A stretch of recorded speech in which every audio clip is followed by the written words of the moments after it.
So one of the most important parts of the facial rejuvenation strategy is repositioning and reshaping the face back to its youthful look. So a lot of times people, as they're aging, they start to notice something looks different about me. Something looks unfamiliar. And what they're really seeing is the fact that the soft tissues of the upper face, mid face, lower face, and neck are all starting to droop downward and towards the mouth. And that, we would call it inferomedial descent of the soft tissues, is what ultimately makes the face go from being more of a heart shape to becoming more of a rectangular or longer look.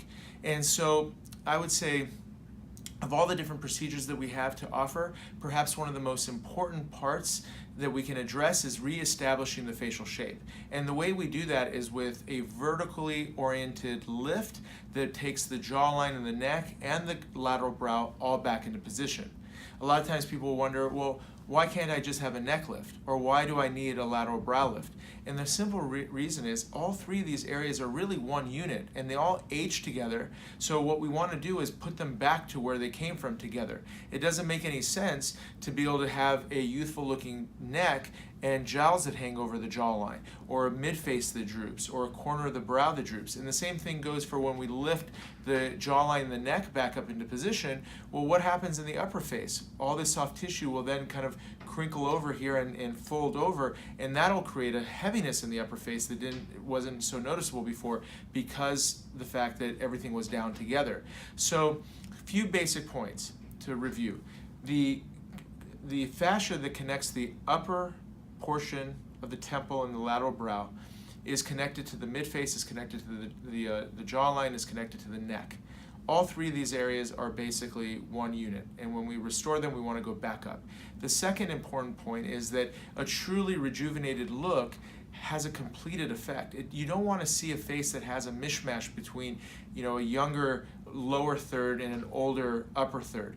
And the reality is you'll highlight the upper third aging if you don't address that at the same time. So the balancing and the harmony that occurs when you address all three of these is really a major part of the artistry that goes into the outcomes that we produce. Dr. Karam, what are the procedures that you do to restore these areas back? So the individual procedures are the lateral brow lift that takes care of this aspect here. It's the vertical lift of the jawline and the neck. We call it our short incision vertical lift. And then the extended neck lift. And so what's happening at the level of the action, basically, think of it as dough that has been elongated, and that dough is the fascia underneath the skin. So as you age, that dough gets longer, and what we're doing is we're going into the level of the tissues where that dough is. So basically underneath the skin is a layer called the smaz. And what we're doing is we're releasing all the structures that are holding the face into the more aged level.